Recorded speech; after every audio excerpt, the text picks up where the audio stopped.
ഏലം കൃഷി കടുത്ത വേനലിൽ 50% നശിച്ചിട്ടും വില ഉയർത്താതെ ഇടനിലക്കാർ അനധികൃത ഇടപെടൽ നടത്തുന്നതായി ആരോപണം. 2 മാസം മുൻപ് ഉണ്ടായിരുന്ന വില തന്നെയാണ് ഇപ്പോഴും ഏലക്കയ്ക്കുള്ളത്.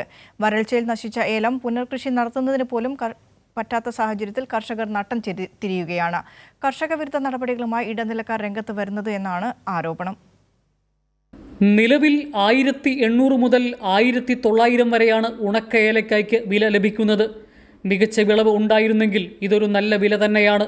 എന്നാൽ ഇപ്പോൾ വരൾച്ച മൂലം കനത്ത പ്രതിസന്ധിയിലായ കർഷകർക്ക് യാതൊരുവിധ ആശ്വാസവും ഈ വില നൽകുന്നില്ല. മിക്ക കർഷകരുടെയും തോട്ടം ഏതാണ്ട് 90% കരിഞ്ഞുണങ്ങി നശിച്ചു.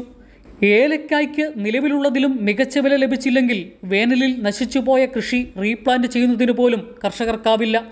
ഈ സാഹചര്യത്തിലും ഇടനിലക്കാരാണ് വില അട്ടിമറിക്കുന്നത് എന്നാണ് കർഷകർ ആരോപിക്കുന്നത്.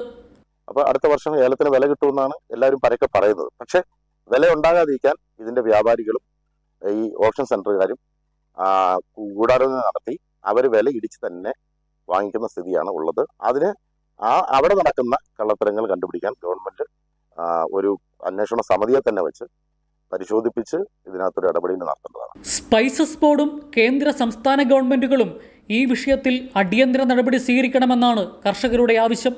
കൈരളി ന്യൂസ്, ഇടുക്കി.